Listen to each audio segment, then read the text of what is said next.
We're seeing record spikes this morning across the country. So I urge the premiers and the mayors to please do the right thing. Act now.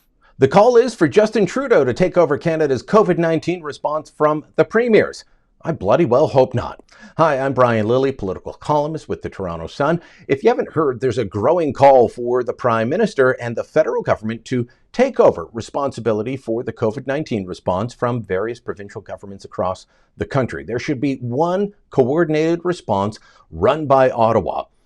Let me put it this way. This is the dumbest idea I've heard of when it comes to dealing with this pandemic, and there have been a lot of them. The federal government doesn't run a single healthcare system. They don't run hospitals. They don't run health clinics. They don't know how to do it. They don't have the capacity. They don't run our school system, which is central to how each province is dealing with COVID-19. And they don't run the long-term care system, nor do they know how to run any of these systems.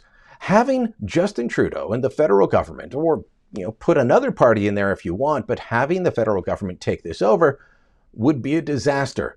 They simply aren't equipped to do this. But when it comes to Trudeau himself, he has screwed up his own end of dealing with the pandemic. And if you think this is just partisan rambling or something that you can just ignore because I don't like Justin Trudeau and I come at things from a conservative perspective, let's look at the record together and how Trudeau and the federal Liberals have handled their end of COVID-19. I'll give you 5 reasons why he shouldn't be put in charge of anything. Let's start with the National Emergency Strategic Stockpile. This is the stockpile that's supposed to be there to backstop the provinces when an event like a pandemic actually happens. What did the Trudeau Liberals do? They diminished it year after year. I know some people say, no, it was Harper and they threw out all the PPE. That is not the case. The Trudeau Liberals systematically shrunk the footprint, that's their word, shrunk the footprint of the National Emergency Strategic Stockpile and the amount of personal protective equipment that was on hand at any one time. They got rid of warehouses, they shrunk the capacity of the system, they didn't see it as worthwhile. At a time when they were spending on absolutely everything else, they decided that this core function of the Public Health Agency of Canada was not worth their time, effort, or your hard-earned tax dollars. That is number one reason why they should not be put in charge. Number two, they diminished the Global Public Health Intelligence Network. If you haven't heard of this organization, this was what was considered the early warning system for letting people know when a pandemic was coming. It was started in the late 90s under the Chrétien Liberals. It survived them. It survived the Martin Liberal government. It survived Stephen Harper. This was the organization that was filled with doctors and analysts who scoured the world looking for any hint in local media or any other source they could find of unusual health events that could lead to a pandemic. They warned the world about Ebola happening in West Africa. They warned the world about MERS and other serious health issues so that there could be a quick, coordinated response.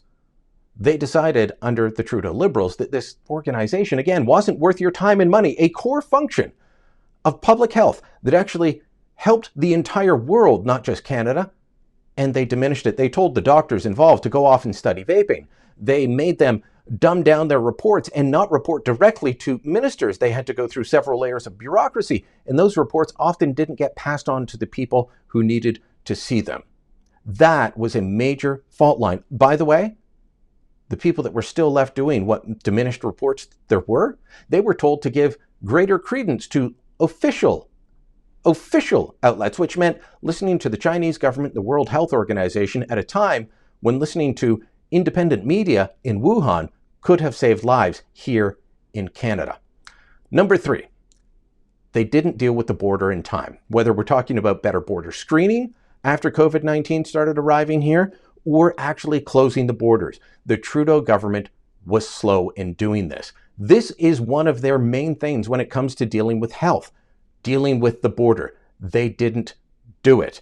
I remember coming back from visiting my parents in Florida in mid-February. At that point, we're still already seeing cases show up from other parts of the world. I was only asked one question. Had I been to Wuhan, China? If I had answered yes, I would have been given a pamphlet and told to go home and call local public health. That was the extent of their warning system of their border screening 3 weeks after the first case arrived in Canada. It didn't change until a month later. They failed on the borders at both closing them and at properly screening and forcing people to quarantine. It was a disaster from beginning to end. Number 4, they decided to help businesses, but they screwed it up from the beginning. They decided to go with a 10% wage subsidy when everyone else, including the Conservatives and the NDP, told them it had to be 75% to keep people employed in their jobs. They didn't listen. They eventually moved it up, but only after people had already been laid off because companies shut down by the pandemic couldn't afford to pay them. They promised a rent subsidy that didn't work, and as I record this, is still before the Senate being fixed because the revised version of the rent subsidy was a complete screw-up as well. They've promised to support businesses forced closed by this to try and keep Canadians employed and businesses operating so there are jobs when the pandemic finally subsides, and they haven't been able to do it. And finally, there's number 5. What Justin Trudeau sees this pandemic as, in his own words, an opportunity for a reset.